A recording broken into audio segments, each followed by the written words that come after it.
สวัสดีครับอาจารย์ Hi. Hello, how are you?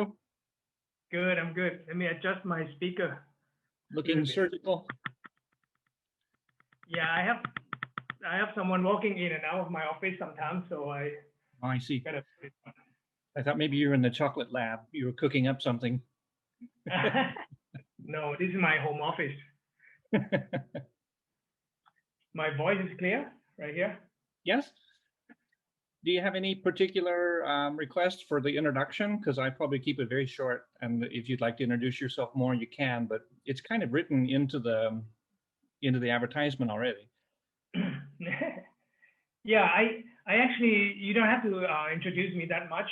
I got some story about myself to speak. Okay. I think it's more the storytelling and yeah, not much academic. No, it doesn't have to be academic at all. I hope it's somewhat, inspirational and useful. But entertaining is good already. Yeah. So who are the audience? Who They are should these be students?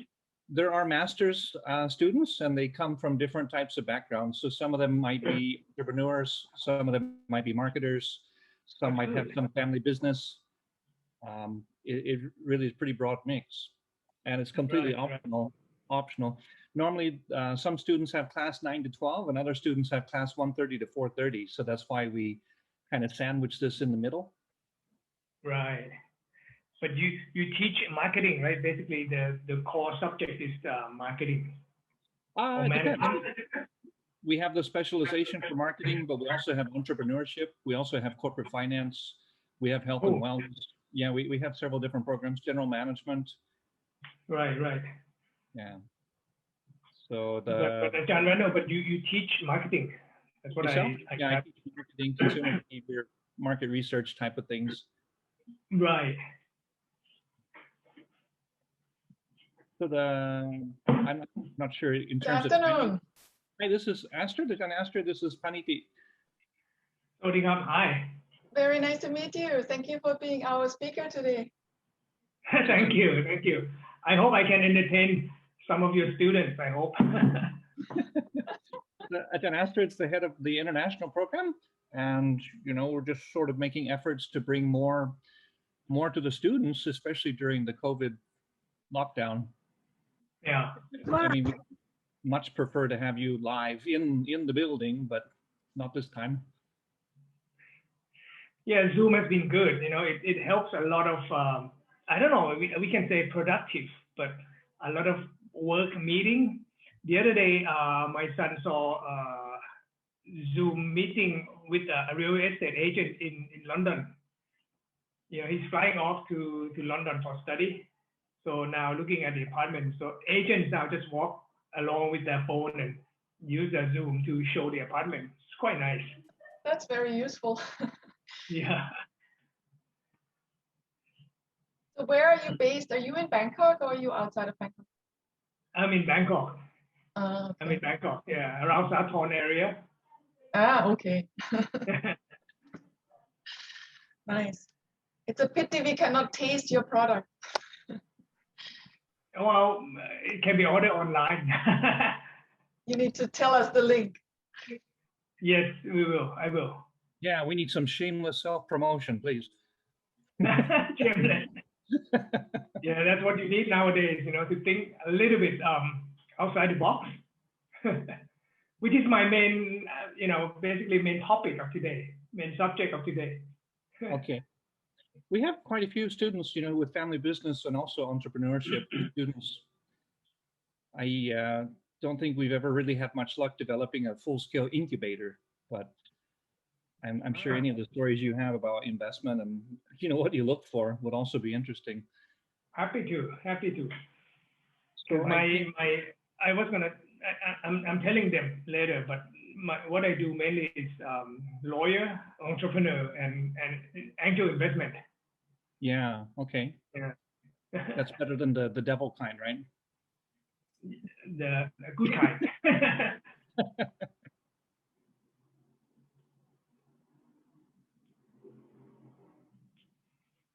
Then I guess whenever you're ready to wind down, then let me know, and then we'll open the floor for Q&A. Yep.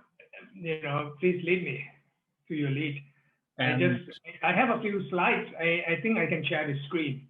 yes, You don't, you allow me. about to say, yeah. So when once we kick off, then you can choose Yeah. when to share the screen. Okay.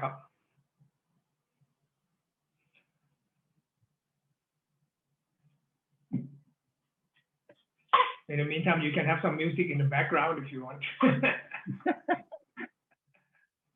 I need a bigger team. Yeah.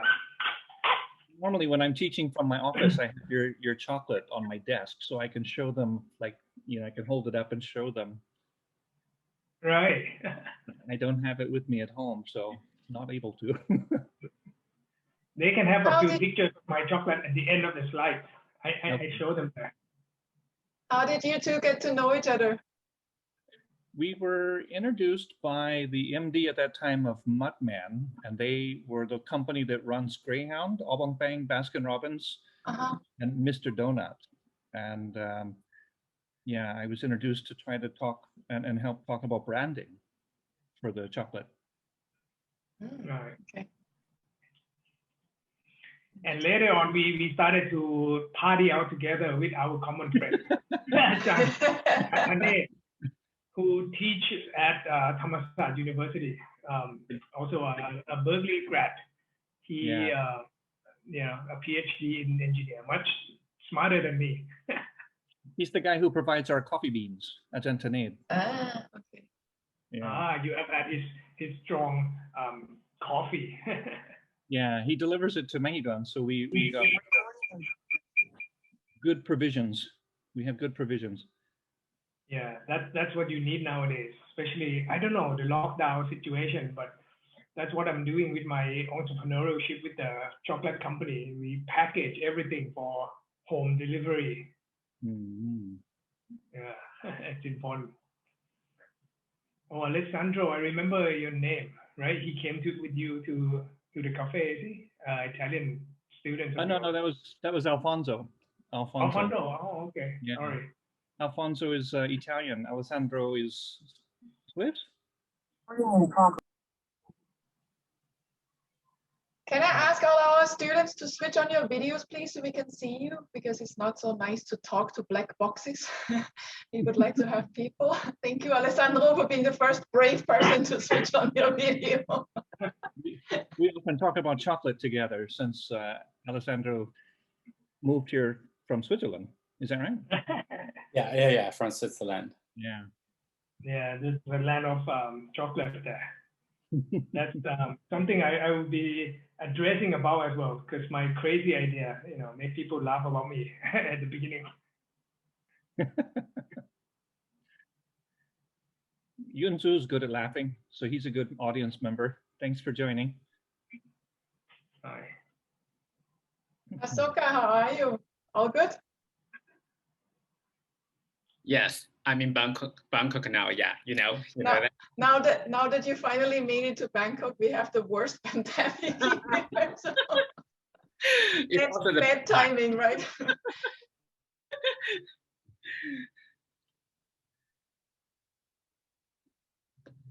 So I can do something by myself. Yeah. Yeah. Where are you staying? Very, very near to a CMU building, about 5 minutes by walk. Ah, wow. Nice. Yeah. Very practical in normal times, but not. Very good.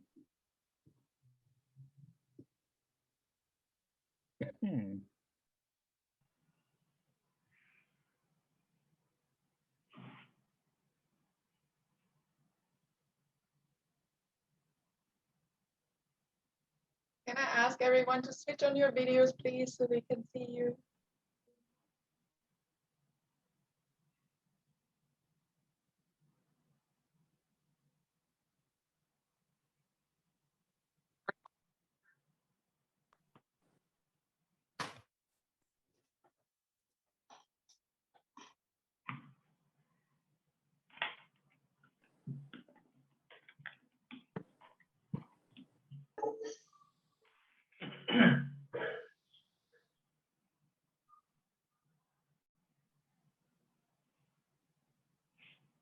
I don't use any background, just my messy back in the office. I'm sorry about that. Looks authentic. That's okay. That's what I was going to say. It's authenticity. That's what we'll call it. Authenticity.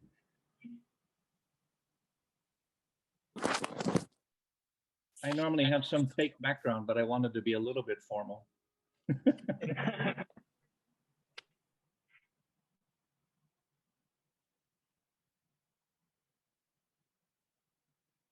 So, Alex, these are the people arriving late who don't have a Swiss watch. And they should buy one. Exactly. Can get watches quite cheap. Don't have to go for the fancy brand. We have a student from Russia, Alex. He used to be in the watch business. He's here as well. I see him on the. He's a black box. Alex, are you there? Yes, good afternoon, everyone. Good afternoon. Yeah, my camera is okay. Oh, there you are. How are you doing now? But they're sitting in a hallway. Yeah, I'm in Chinese hotel. Shining. My goodness. At least you have some Mountain Dew nearby, right? Ajahn Trin, good afternoon.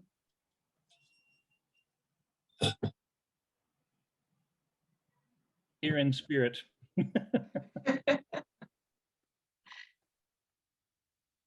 You guys are all Mahidol University master degree students?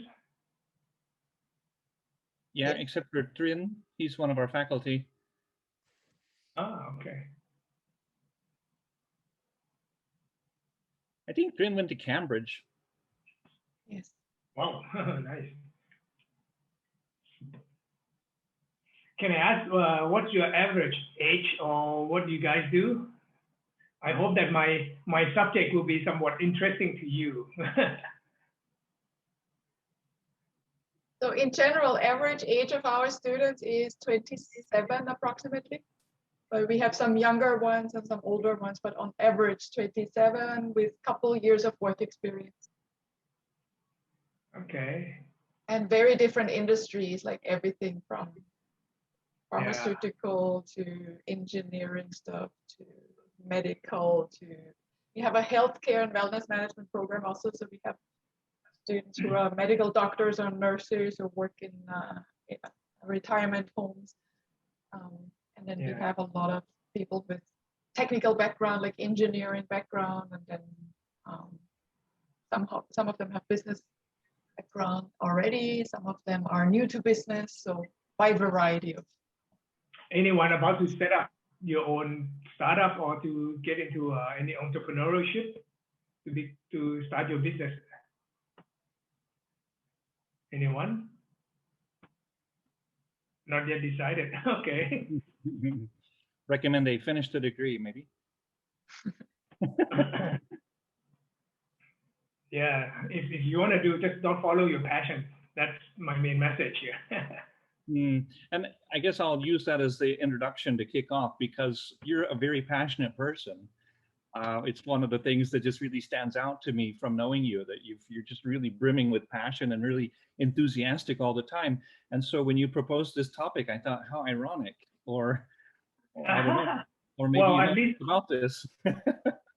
I have to appear, energetic. I have to appear passionate, right, in what you do, at least, even though whether or not you feel passionate about it or not. That's a key distinction that I want to sort of discuss today. Okay. Yeah. Well, let me thank you for sharing your time and your experience with us today. So this is Khun Paniti, and I thank everybody for joining us as well. สวัสดีครับ With that, I will hand it over to you, Khun Paniti. Okay, Kap, if you don't mind, I will share my screen, which is actually my script. So we can follow along this one. Okay. All right. So this is my topic, which is a bit, like Ajahn said, it's a bit contradictory to when he saw me. So a little bit contrarian. But sorry. Yep. So why am I saying that? Right? Passion. How many times you ask yourself, what am I passionate about? I haven't introduced myself, I'm sorry, but along the way, I will start slowly, introducing myself, what I do. But I just want to, start off with going to this topic first. How many times you have heard the advice, generic advice, follow your passion in whatever you want to do, right? If I'm being honest, I would ask myself about my passion. To me, it's changing almost every week, if not days, especially when you're home like this, you're watching YouTube, you have a lot of social media and everything that keeps feeding to you every day. Like last week, I got myself into, I wouldn't say passionate, but I was very interested in a camp band. I was watching people going out, in the countryside and start camping and putting their camp tent on the rooftop of their cars. So I want to travel. I want to live socially distant like them. So now I'm looking for a new tent camp to play around.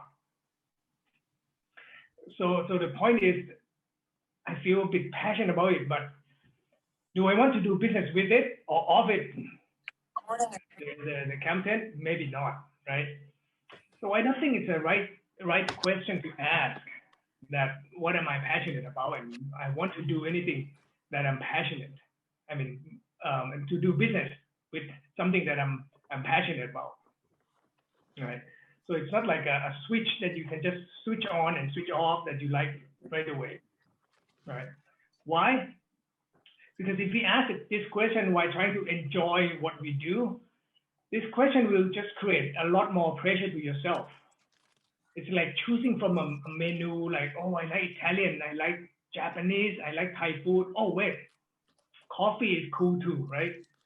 It's like choosing from a menu and try to think it's my passion already that I like coffee, so I'm going to set up a new coffee shop. I want to set up a new cafe already, right?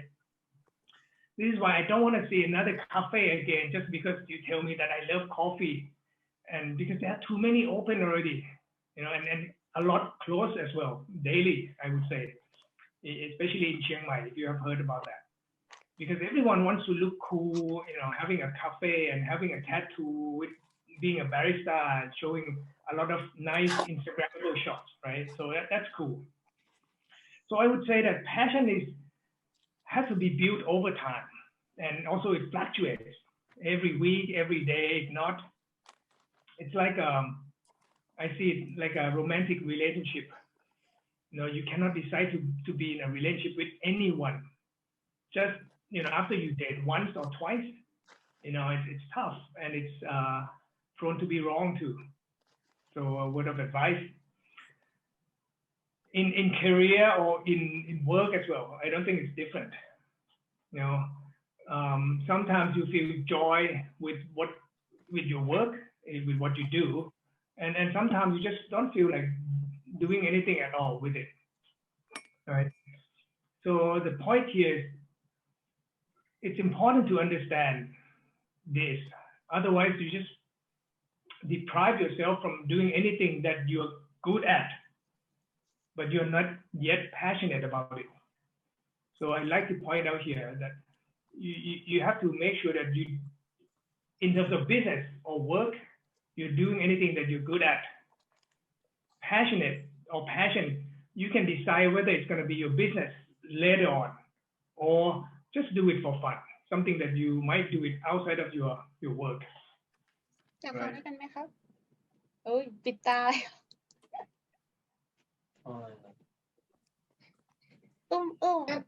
Excuse me, can everybody who's not speaking please mute your microphones, because That's all right, that's okay.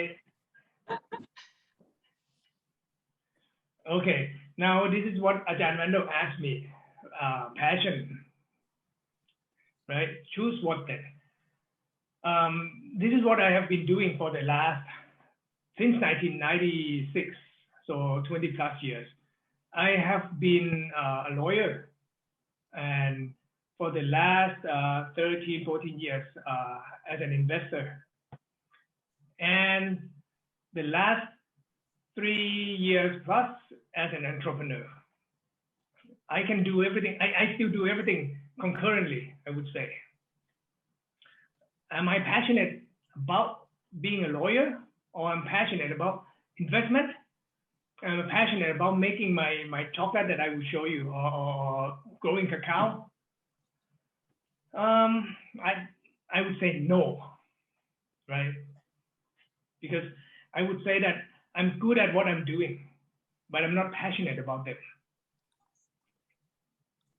I can only safely say that I'm good at it. I can make a living from it. That's what I want to define myself. The keyword for me is I can enjoy doing it, and what I'm doing gives me a lot of energy. So this is different from passion. It's dangerous to say that I have passion in doing something from day one.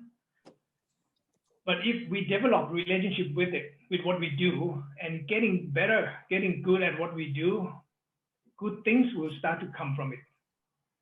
Like once I start doing the cacao and chocolate, start to be good at it, then I'm very lucky to get to know Ajahn Randall, for example, a university, one of the largest universities in Thailand has partnered with us in setting up a research center for cacao in Thailand. That is Chulalongkorn University. So it's not from my passion of cacao or growing or farming, but I think when we do something and we develop skills and we make your product good, you make your work good, it will speak for itself. Okay. So choose what then? Like I said, when you are getting good at something and you give your best, the work or your product will speak for itself, right? Good things will come with your reputation and the quality of your work, the quality of your product. So only choose what gives you good energy to do, and you choose also what can support your life, what can support your current lifestyle. That is important. If you ask me now, am I passionate about my brand, which is Kat Coco Thai Craft Chocolate? I start to build some passion with it already. It's been the 3rd year, going into the 4th year. With the result today, I can say I'm almost satisfied with it, although it still fluctuates and problem all the time with this COVID. The shop is forced to be closed. No one can sit in. We only have to adapt ourselves to do delivery and online. A lot of tries and errors. Some menu that we introduced, they're not liked. It's just nobody likes it. Some really, hey, they like to have our cookies more than just pure craft chocolate. But that's life, that's business that you have to adapt or adjust, and has to be fast too. Agility is important, especially in this tough environment, right? So ultimately here, to lead to passion, it's, other areas can be your passion, like your hobbies, travel, eating food, but not necessarily that you have to start a business with it. Right. So before you start anything, ask why. It's important to ask to understand why. You have heard or read a book from Simon Sinek, right? Ask why. Why first. If not, then you can find that what you're doing is a niche, even better. Yeah. So ask why first, and then less exciting question or more realistic. I suggest that you find something that is a niche. That is good to start as a starting point for business.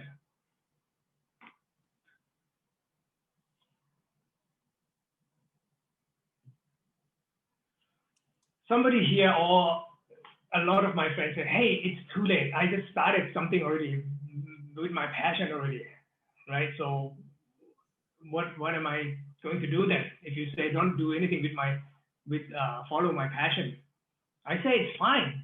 I congratulations, but let's look at it. Find a niche. Let's hope it's a niche. Let's say in my case, I said I want to start a chocolate business.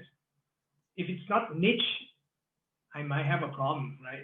I cannot set up a chocolate or a cacao company. Let's say a chocolate company. You know, wow, there are so many chocolate companies out there in Switzerland, right? In France. Let's find how to be niche first.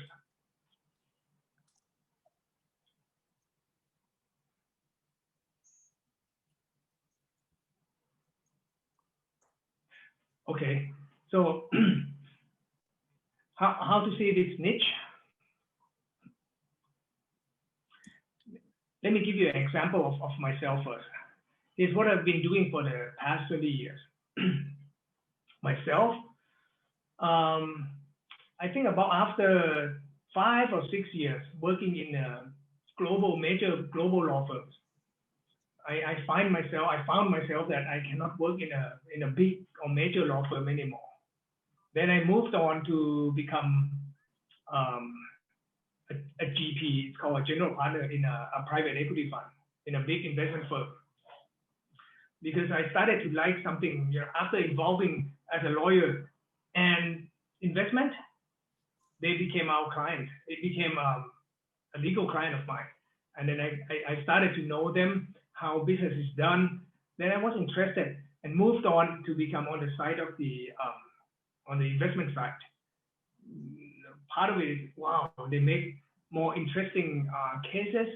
They get to do something more interesting with the business that they acquire or they partner with. And there will be some marketing aspect, financial aspect, sales. You know, it become more interesting to me. And I like to think independently. So it's probably fair to say that I was a contrarian. I'm still nowadays. I'm a contrarian lawyer, you know, but I still do things by the rules. So I feel that lawyers and investment firms are even worse. When I found out that lawyers, especially like any of my colleagues, and I'm saying about myself too. We don't talk any marketing language. We may talk a little bit about business. We may talk a little bit about finance because it's part of the transactions that we do. For example, any M&A deal. But we are far away from marketing. Lawyers don't know how to market, and worse than that, in Thailand, for example, lawyers are not allowed, or law firms are not allowed to do any public advertisement. So you cannot do marketing with your legal business, by the way. So while marketing people want to go out and spread the words a lot about their products, right? Like what marketing people are doing, but lawyers tend to say, no, you cannot say this, you cannot say that. You know, these are the rules. So basically, they don't think alike.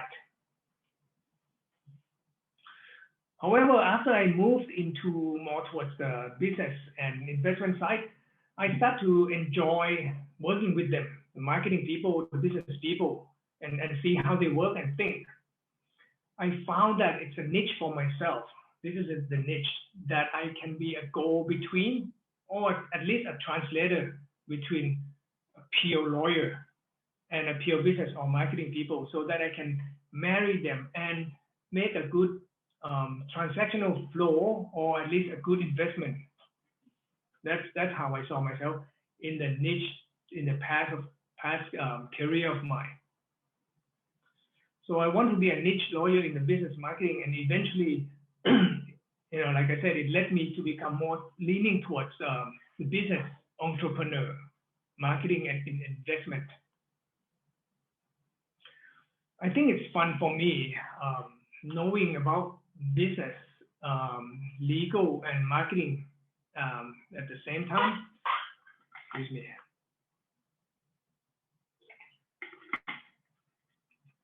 I'm not like other lawyer friends of mine, for example.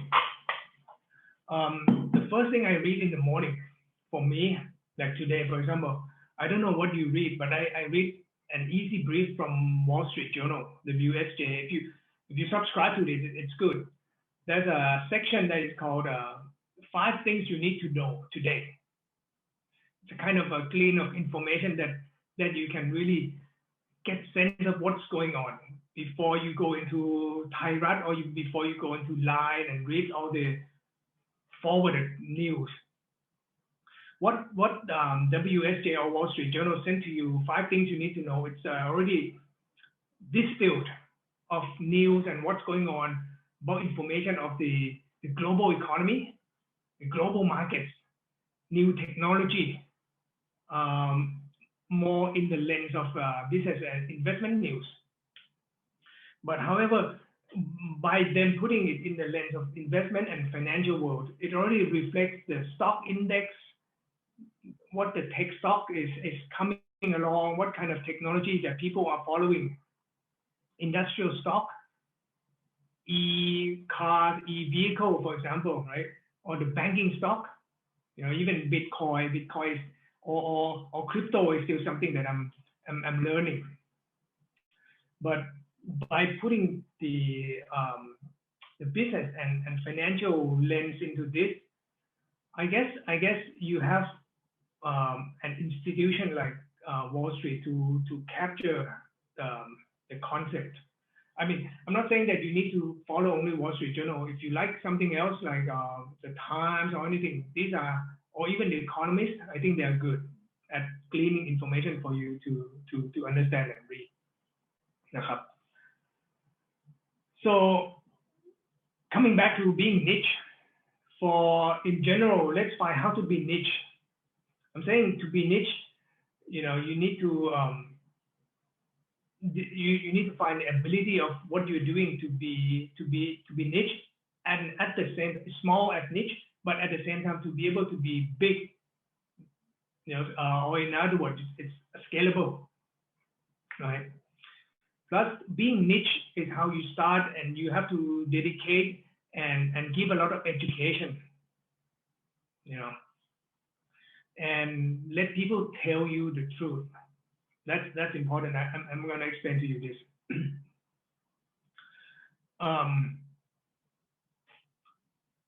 When I let people tell me the truth, is for example, when I start a chocolate business purely from Thai cacao, and I believe that it's niche enough. But see how people say about this. I like to see when people come to me and say, "Oh, can Thailand grow cacao? Are they not only grown in Switzerland or in Belgium only?" So this is something that people, at least they're interested, but they think that you're doing something funny now. You're not doing something that other people do, right? It's, and even some of my relatives even say, "You're just stupid. Who's going to eat Thai chocolate? We are famous for durian. We are famous for pad Thai already." So, if you want to be niche, you want to start building or thinking something or carving your niche. When you have it, you want opinion from people. People may like it or may hate it. Don't mind that. But if people don't have any opinion about it at all, that's a problem. That's what I think. So to become niche again, if I can dwell on this for a little bit more, you need to justify your being niche at least within the first 3 or 4 sentences about what you're doing. If you cannot justify it yet, you keep connecting, connect. If you can connect it, probably it's a bad niche. Yeah. Like I said, when let the friends tell you that it's a stupid idea, you can't do it. Look at other people. Other people don't do this. That's probably you found your niche already, because you would want people to say, Paniti, just do something else. Just follow what the crowd or most of the people do. Then I knew that I found my niche already, right? And don't forget, they have to have opinion about it. If not, meaning that your product or business is probably dead. Okay. People ask me a lot how I, bring my legal background into entrepreneurship or even becoming niche. Sorry.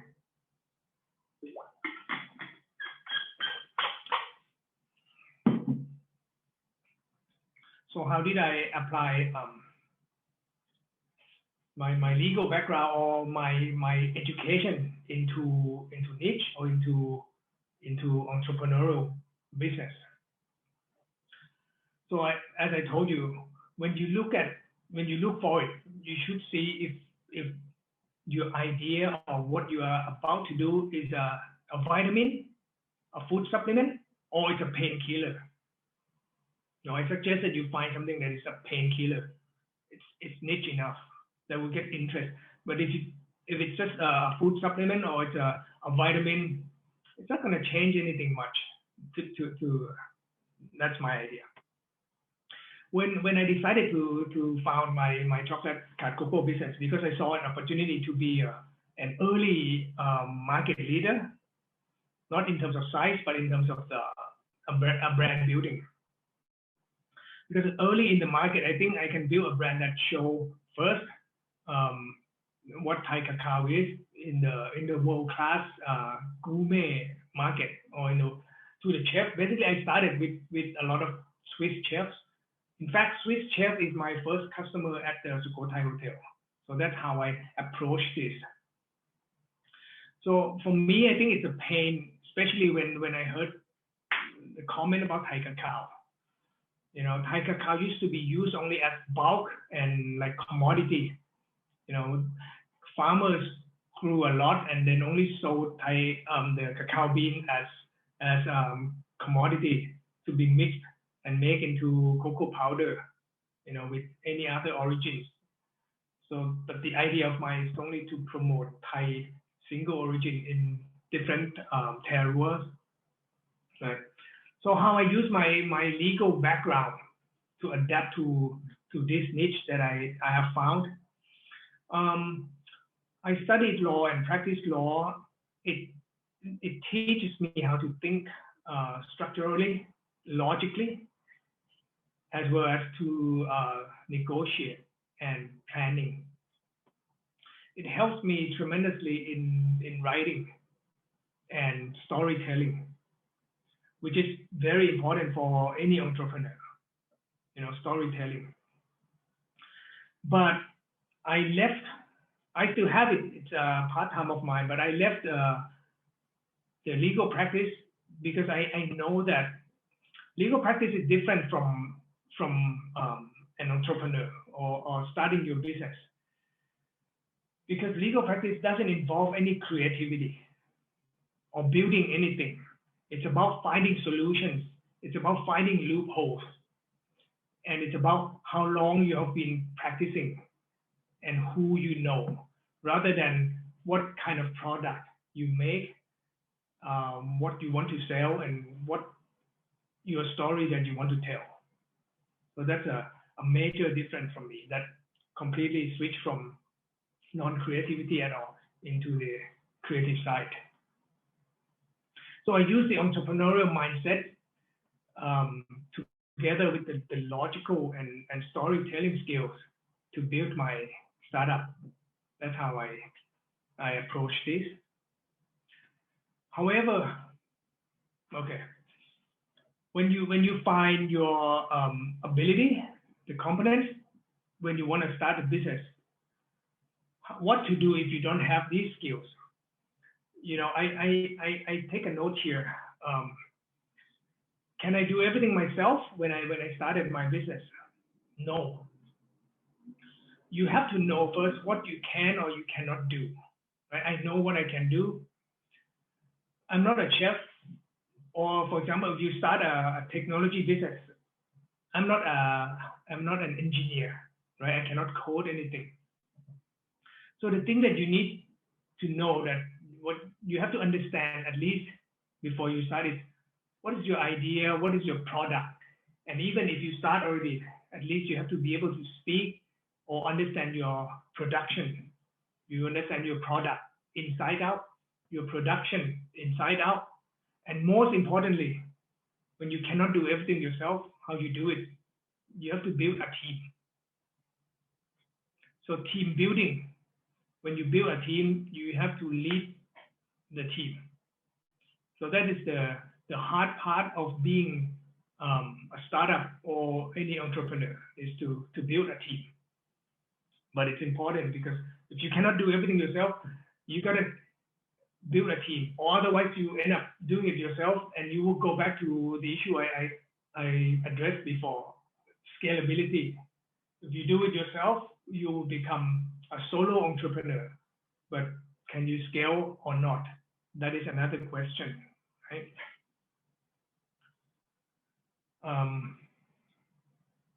Okay, next slide. Okay, I'm still encouraging people to start up more and more, but I like them to coming from the logic that I've tried to lay out the idea, because I think that it's never better timing nowadays to set up your business as an entrepreneur. Why? You look at the first reason is cost of the startup is much lower than before. Nowadays, especially with this technology that we are talking to each other on Zoom, this internet, right? You can set up your shop. Let's say the easiest one is you want to sell something. You set up your shop on Facebook, on Shopify, right? You don't need any infrastructure anymore to build a shop. So in the past, like 30 years ago, my grandfather, sorry, longer than that, my grandfather from China, when he came to Thailand to set up a business, you need to mortgage your life, building everything, building a chop house to sell something, right? And if it doesn't go as planned, what will happen? You know, the chop house or the shop will probably get, you know, foreclosed, you know, because you might have to borrow a lot of money to buy inventory to set up a shop. So you are in debt, while today is different. That leads to the second point also, access to capital is much higher than before. We look at today, there's so many, I mean, Thailand is also starting, but in Silicon Valley, I think you can have like over 10,000 of venture capital, private equity fund, angel investors. You can tap that capital. By tapping the capital doesn't mean that they will invest in you, but at least you can, you have access to that crowdfunding, right? After my grandfather period, last 10, 20 years period is about getting your company into the IPO.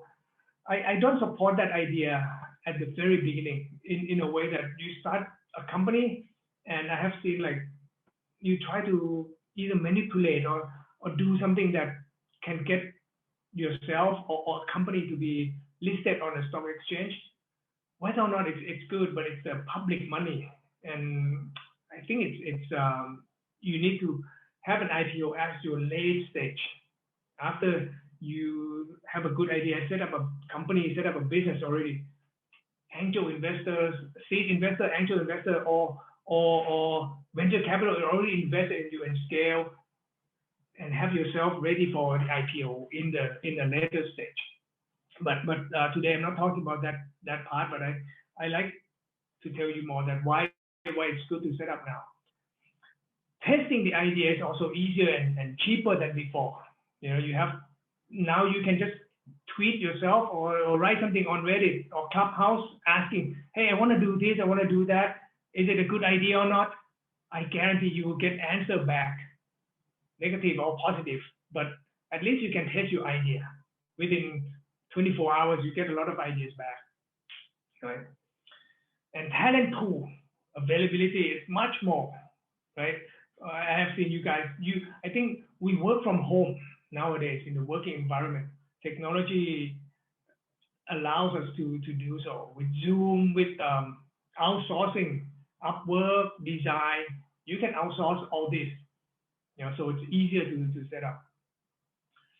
And last, this is also about niche, because consumers nowadays, at least what I have seen, is that they are more focused, they are more genre. They like to, if let's say I have fans or customers who like craft chocolate, they only focus on that and they share their similarities. So nowadays it's more like a culture, or I don't know the word, but marketing nowadays to me is more going around with group, with spreading the words among people like mine. See, this is what I do, and then the network effect will kick in, right? Okay.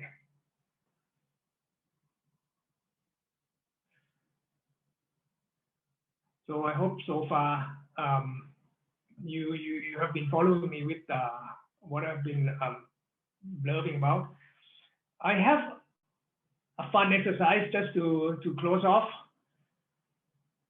Startup ideas discussion. I think I'd like to have this as a sort of two ways, but allow me to lead. Let's discuss some business idea which happened during this COVID, especially in the lockdown. As you can see that, Ajahn Rando, you have seen me, I don't know how many months ago, but my hair isn't this long. Right now, I haven't cut my hair for quite a bit. My beard, it's long. So I have an idea that I keep in mind. So I want to test the idea and see what you guys think. See, this is not a passion, first of all. It's from the problem that I cannot get out. And because of the COVID, I want to be very careful going out to a barber to have my hair cut, right? So here this idea, and let's create this together, whether it's going to be a good startup or not. I have an idea of basically an Uber for hair grooming, right? So again, the idea is from the lockdown that, I miss my regular barber. Her name is Pitia. She knows my style, and I don't want to, sorry to my wife, I can ask her to help me, trim my hair, but I prefer that if I can have a professional one like Pitia coming into my house and in my own comfort to cut my hair. She's good at using clippers, not a machine that will make me look like a soldier. I like to have a scissors cutting. So after I haven't seen her for a while, I have an idea of inviting her to my house to cut my hair. And I can tell her that, Pitia, if you come to my house, I have two sons also to do it with me too. So you can come for one visit and you have three heads to cut right away. It seems like a good idea for her, right? And if she comes, she can keep more to herself. Of course, right now the barber is closed, but even if the barber is open later on, if she comes and cut 3 heads for her one trip, she can keep the sharing to herself more rather than sharing a lot to the barber shop. So if PT agreed to come, she got I pay her like 300 baht haircut in the comfort of my home, and she gets 900 baht, pocket to herself only. And I can enjoy it in my own living room, right? So that was the seed of my idea that COVID seems to change and sort of stir my idea and how I would get my hair cut, going forward, and I can use her skills in my home. So that brings me to the idea of Uber for hair grooming. Let's call it home cuts, right? So I imagine that if everyone gets a demand haircuts from a professional in your home, in your comfort of your home, like Pitia, right? And Pitia herself can get to keep more earning, for herself. And wouldn't it be good to have a platform like this in an app, like Uber, for example? I can press book Pitia to come to my home and boom, having a haircut. What do you think about this opportunity and the market for this home cuts idea? You think that it's a good idea. You know, it's avoid some contact. You go into a public and, you know, having haircuts on demand. So anyone wanna throw in some ideas or any challenges or threat you can see from this opportunity? You know, you're welcome.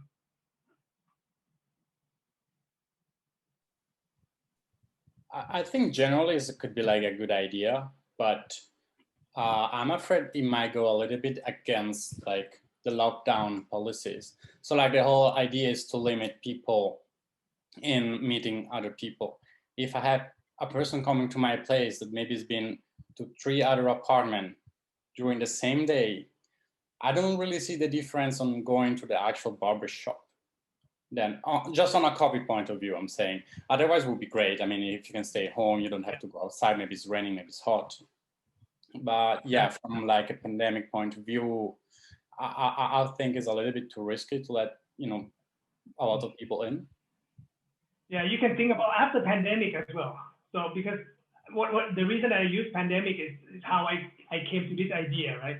But then after pandemic, when we are allowed to go out again, even wearing masks, you can go to a barber already.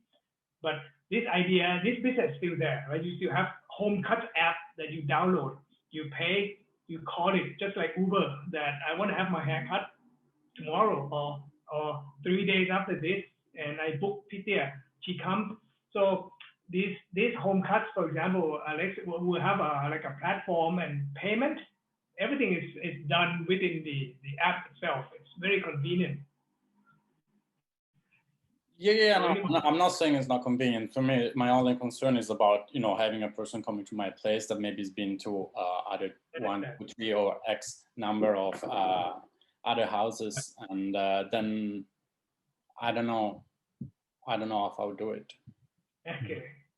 And also, like, I don't know how's the regulation here, but like, for example, in Switzerland, when we had lockdown, that was not allowed, especially for prevent that spreading of COVID-19. So you're not allowed to go to barbershop, but you're not also allowed to have barbershop coming to your house, because then that would kind of kill the purpose. You know, let me throw you guys some statistic a little bit. You know, the big market for most men like all of us here, many of us here, we have a haircut like 5 to 6 times per year. Women, 3 to 4 times per year. So imagine the size of this market, that if you can be a platform to link between professional barbers or hairdresser and consumers like any of us, would it be another unicorn like Uber that have a lot of users coming in? So that's just an idea to teach your sort of, wow, market opportunity is pretty big, but there are threats, there are challenges, like what Alex said. You know, maybe I'm not too comfortable with having someone during the pandemic to come to my house, but maybe after, right? What if they get to know you and now they try to cut out the middleman and they just make the relationship together? Yes. What about Uber? You're not afraid of why Uber decided to set up this, right? And Uber is not afraid of that Ajahn Randall will then call Khun Somchai to drive you, you know, himself without using Uber anymore. Anyway, I don't have a good answer to this. I just throw ideas, right? But every time I think of this, you know, you read some news, you see a situation, you can ask why, you can think about anything, can be business opportunity. But these are I think the major challenge that I can see is what Ajahn Randall said. You know, it's called disintermediation, right? A lot of business, they look at this Uber, for example, or any platform that links between service provider and customers. They have to look at this is the major concern for them, this intermediation.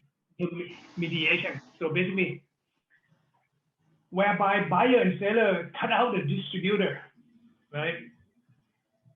In home cuts, Ajahn get it very right. The buyer or customers and the barbers, they have very little incentive to stick with home cuts, to use my app, to use our app, which is the intermediary, right? Even though it's convenient, but to continue using the platform, of course, they probably pay less than to the barber, but they have to pay something to the platform, right?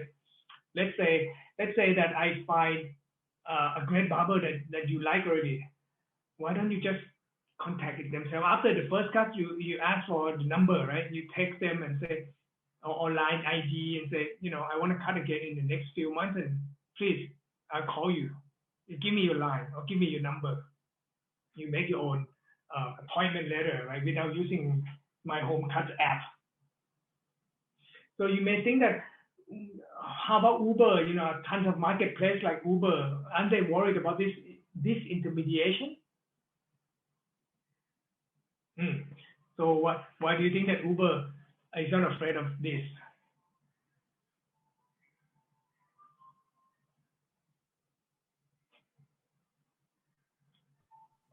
Yeah, but as you remember, Uber had a huge problem in London and in France, in Paris, with the taxi unities that was protesting from Uber action. And actually, it was quite successful in some points. Like in France, they got the cheapest option for Uber because of those protests. They got the option for private drivers who didn't belong to any taxi company. So that is a major risk, a regulatory risk in the business. Yeah, but regarding the haircut, what I'm thinking, there is a significant difference from the transportation, like bringing you from point A to point B. And like yeah, to compare the quality of the service with the haircut. So you cannot trust random person to make your hairs, and most probably you will stick to one person. Even the service will offer you a variety of hairdressers. Yes. So these two words, Alexander, it's called the type of supply and the urgency of demand. When you use Uber, there's very little incentive for you to really, because you only need to get from point A to point B, right? You don't need to wait for Khun Somchai, my favorite taxi driver, to come and pick me and waiting. You just need to get me to Central Chitlom right away, right? Yeah, different from the hairdresser, which is more quality. Yeah, but even those companies like Grab and Uber, they have huge issue with the quality of service, and even the service is very simple, but they got a lot of complaints and trouble settings. So yeah, so with the issue of haircut, it would be I guess would be nightmare for the platform, right, to satisfy the customer. But from the other side, based on my own experience, it's interesting to share. Little bit similar services open in Indonesia. They provide, they have Gojek. It's like, maybe Gojek is a platform similar to Grab. And they do in Bali, for example, they do massage service. So you can call masseur through the application, directly. So they don't. Masseurs coming to massage you, right? Yeah, they come to your place, to your villa. But of course, it's also get some resistance from local businesses like salons, spas. They are not happy with it, and also hotels. They don't allow to bring your masseur to inside your room. Yeah.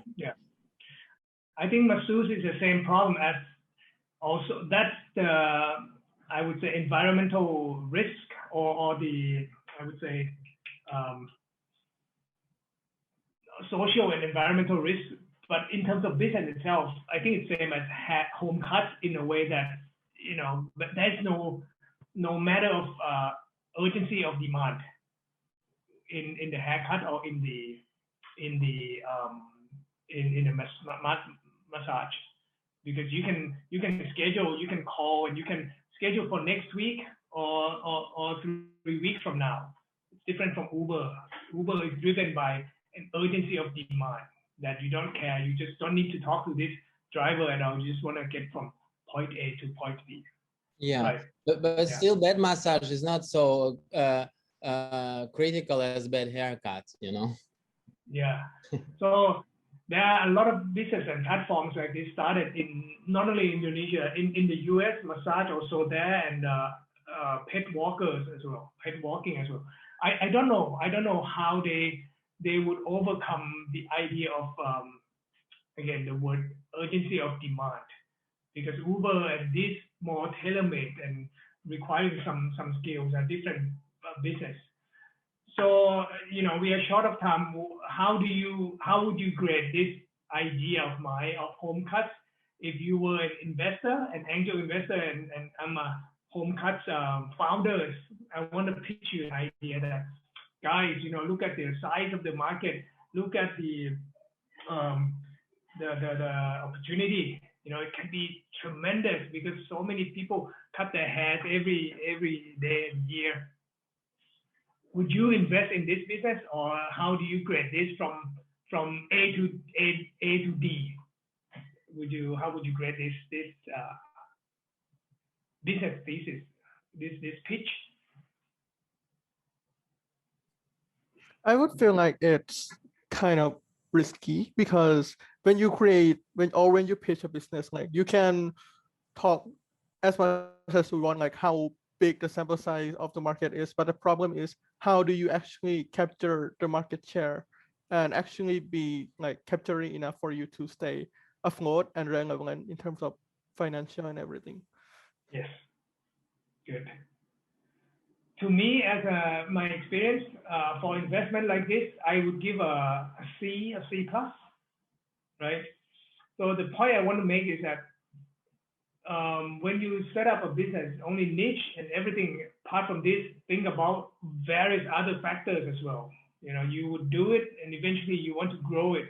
You would want to get money from some investors, venture capital or private equity. They will look at all these risks around the business, and as well as the business sense, the revenue that you said, how you capture, how do you keep the market revenue. Right. So last slide, Doctor. Yeah, I mean, this is a quick one. So try to be an independent thinker, right? What is independent thinking? You know, many people define it, but it's like solving problems with new and novel ways, or looking at the world through different lens than most.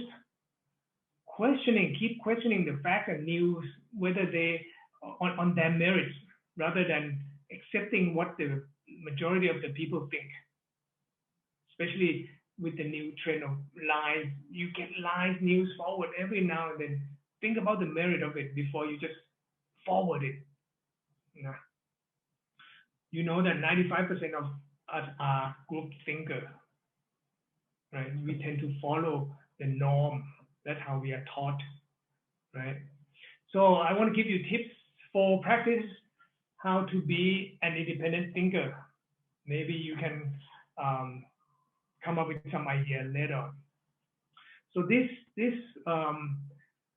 okay, before you, Paul Graham, I have a note here. Paul Graham, he's a great investor of all time, you know, wrote that what it needs to be an independent thinker is that you have to be fastidious about truth. That's a lot of mouthful words, but you have to be good at finding the truth.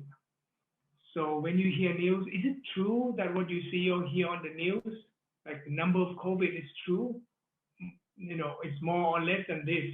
So try to find out more, fastidious about the truth. Second, that what Paul Graham said is curiosity. You know, curiosity is usually come together. Ideas may be crazy or or make people laugh when they hear it. But curiosity is a jet fuel of independent thinking. Jet fuel for independent thinking. So for practices to be an independent thinker, number one, ask why a lot. By asking why a lot, you aim to understand rather than accepting. When you help, why also help, it also helps you to understand the person around you, what they think, if they think independently or not, or they just forward you the information, right? And if the more you ask why to people who present you something, you ask why, they start to peel, like peeling the onion. You understand, you discuss more. Second, surround yourself with independent thinkers. You know, historically, it's a university, right? You go to university. I went to UC Berkeley. It's a lot of independent thinkers, the hippies, you know, they have groups sitting together, and that's a lot of independent thinking. But nowadays, so easy. You go to Twitter, Reddit. If you want to see what people think about certain subjects, you go to Twitter, you go to Reddit, right? Technology again. And this is, I like it a lot. It's important. Be naive in the conventional thinking. So for me, I adapt this one to myself. For me, we, like me and my co-founder, my wife, we had no intention or background knowledge about the pastry, chocolate, sweet, confectionery worlds. And if we were naive at that time, if we were not naive at that time, and we think, my guess would probably be, we would be scared, and we didn't start our company because people would say that we were crazy, right? There are a lot of big Swiss chocolate companies, French chocolate, Italian gelato. Why would you do that? So because I didn't know that there are so many out there before I decided to promote Thai cacao. So it's part of the luck that I decided I want to do it. It's crazy enough, right? Or as a lawyer, for example, people would say, yeah, Paniti, stay as a lawyer. You look at the code, you interpret for your client, and, you know, tell them to be careful, stay in lane, don't do anything else. So that's how I like. Yeah, that's the last one. To explore unfamiliar context outside of your industry. Try. Take learning from those places and to apply to your work. You remember Ichitan, right? Khun Tan, you know, he got an idea from traveling to Japan. Those days we didn't have any ice green tea, right? So he brought that to Thailand. So that's one of the things that I respect is he explored, he used some unfamiliar context and bring it back to Thailand, right? And vice versa, you can try to bring some Thai culture or Thai craft to the US or to Russia, to somewhere that people don't know. It may be a good idea. So that is me. So this is what I do with my chocolate. These are the four origins that I sourced the beans from Chiang Mai, Chumphon, Chanthaburi, and Prachuap. And we have received a gold medal for Chumphon and silver for Chanthaburi.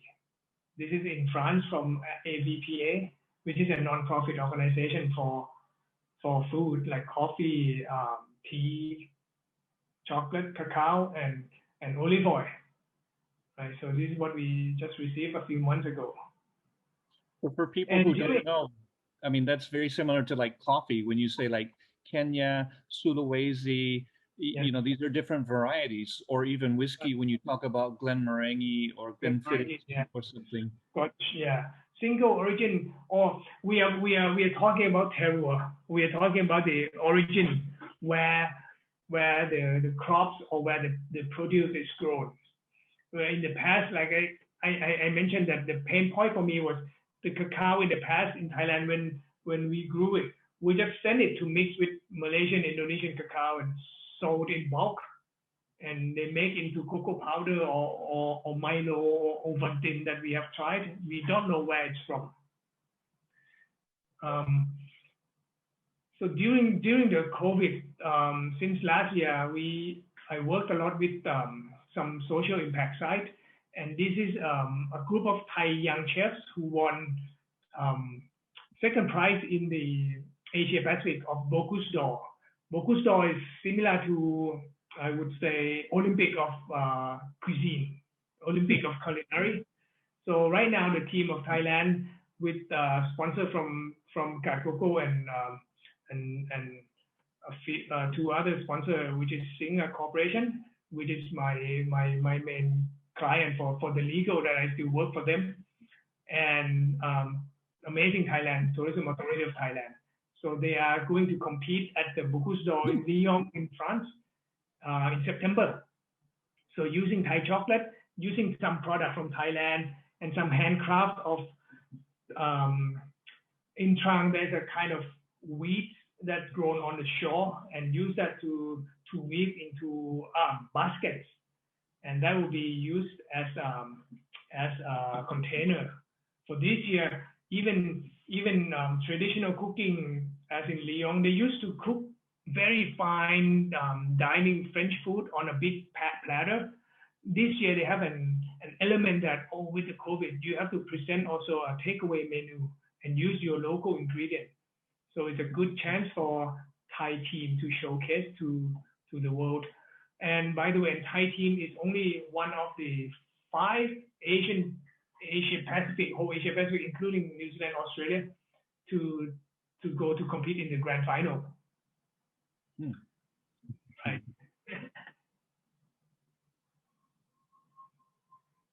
And yes, that's about me, and that's what I do. So I hope that I have given some good stimulation for your thinking and tools that to be more independent thinker, and don't just follow only the passion or the fashion. And I'm here. This is my contact, my email, and if you would like to stay in touch or anything, I'll be pleased to send you my selfie if you wanna. Thank you, Raja. Thank you, sir. Maybe could I ask the first question, because I was very intrigued. You said that storytelling is a very important skill, and I mean, for us as teachers, that's true. But could you explain more why, for entrepreneurs or for business people? Well, good one. When you ask why and the storytelling, to me, storytelling is very important. How I put this is, people will become interested in your product or in what you do if you are able to tell the story to them about how you came up with this project, or how you decide to do things. They're interested in you as a founder, and the story how you arrive at this project yourself, right? And the trick of storytelling is that if you have seen any storytelling, don't just say the story of a boring story like, oh, this is the best product I've made and I only source the best. Storytelling is not about bragging or saying best or anything, but it's about how you were suffering or something had got you before. You know the story of Batman, right? Batman, or even Superman, right? When they had a problem before. Bruce Wayne was an orphan, right? His parents got killed, and how he became a hero later on. So if you look at any storytelling, it's about either you have suffered something, you saw something bad, you fix the problem, you kill the problem, and that got people to be interested in your story more.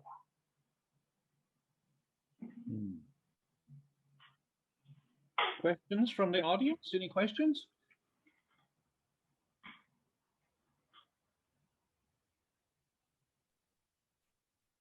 Paniti, so your store, your chocolate shop is on Nanlinchi Road?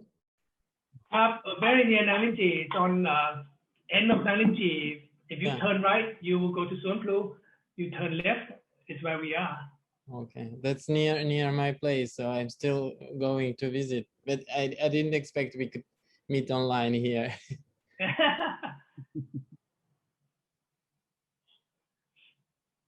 you can ask me anything, legal as well, if I can answer, or feel free if you cannot think of anything, ask Ajahn Randall or shoot me an email. So how is it now? Like your work share for lawyer and business owner? What is the share? Yeah, I put it like this. I don't work full time for anyone right now. Even seeing a company, the big venture capital they set up, I give them 16 hours per week, and especially working from home like this is pretty good. So what I do is I review a pitch deck of deals, and I review the term sheet, I review NDA or contract for them, and connect with some new deals or lawyers for them. So that's on the legal side. And on the chocolate and other projects, like I said, my trick is you need to surround yourself with talented people. So I lead the team. I go in the morning, have my cup of coffee or my chocolate, talk to them, see how it goes, and lead them. And they do their work. They are much better than me making chocolate. You should come try the sourdough cookies. I don't know if Ajahn Randall has tried. It's really good. I have only tried the bread, not the cookies. Well, the chocolate, by the way, if you talk about, I have 4 origins, and now we have signed an agreement, partnership agreement with Chulalongkorn University School of Agriculture to develop a research center and some research in naan. So we hope to be able to bring naan origin, and also to the whole purpose is to educate farmers, because it's also a problem from the chocolate making as a chocolate maker, because the quality of Thai beans, we used to be industrial, so they don't care what quality of the bean, they just throw in the dumps and mix with any origin, or even other countries. But now we only use single origin, and at times the quality of the beans, when we grade it, you have to get rid of them quite a lot, because cacao, you know, it's a fruit. Then you open the fruit, you see like a pulp inside, almost like mangosteen, like that. You need to ferment them. The beans, cacao beans, are inside this white pulp, and this white pulp, you know, acts as the sugar that go to help the fermentation process. You add yeast, natural yeast from the air, from banana leaves on a wooden box when you ferment it in heaps. So when sugar and yeast react together, it creates alcohol and creates ethyl alcohol, and the temperature will rise and cook the seeds or the beans inside from purple color to be brown. And by the way, during this COVID, I read some news in medical journal, some plant-based or veg news. Cacao has a lot of polyphenol, which is almost similar to phthalate that we cannot buy now, although not as strong. But polyphenol is highly antioxidant, and it helps you at least ward off some virus. So eat chocolate, dark chocolate only. It could be good. Paniti, I teach people management at CMMU, so I was interested when you said you lead the team. Could you tell us more how you lead your team and how you motivate people to work for your business? That can be a very interesting subject, a long subject that can be helped. I'm learning by doing as well, because in the past I led a team of lawyers, right? And they are different from I'm leading the team of chocolate maker and chefs. So key is you have to understand them. You know, I'm not saying that I have been successful in leading the team. This is not my first batch of team for the chocolate making. Lawyers, they're different. They are more incentivized by more my money, I would say, by their return, by by the pay they have. We were paid quite high. But as chocolate and craft, you cannot just try to pitch them that I can pay higher than the Four Seasons, something like that. So you have to, I would say, empower them. I use the word empower them. I empower my head chef chocolate. I have two. One is a woman. She graduated from first class honor from School of Culinary in Switzerland. She came back and worked at Sauerberg and Joe Robuchon, two Michelin star restaurants, and she applied to work with me, 2 years ago, because she said that I'm interested in this. But so we fine-tuned until nowadays. She's the head of my chocolate making team, and I empower her. She comes up with ideas, creativity. So these are what you need to be able to empower them, right? I don't micromanage them. Initially, I like to be very micromanaging. Oh, can you temp more? Can you add more this and that? Eventually, it wasn't a successful recipe. So you need to empower them, let them acknowledge and recognize their creativity. And that is good, especially I can see nowadays in this environment that you need to be quite resilient and agile in the adjusting environment. So I empower them like yesterday I said, Paniti, they call me, Piton, can you come to the shop and we have new ice cream for you to try? I feel that that's a joy of my work, right? So the key is now what I'm sticking to is empowering them. Thank you so much. I have a very nice thank you gift for you, but I cannot give it to you yet, and I cannot even show it. I cannot even show it to you yet because it's in my office and I'm at home. But thank you so much. Great riches, great coming your Hopefully, way. Yeah, we can see each other soon over dinner or something. Yeah, that would be very nice.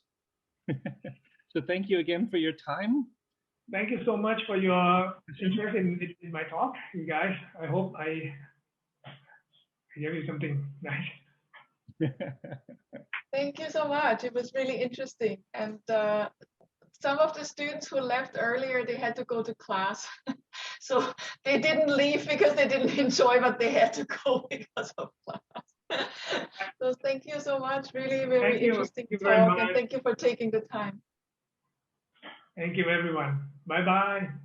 Bye. Have a great weekend. Have a good weekend too, you guys.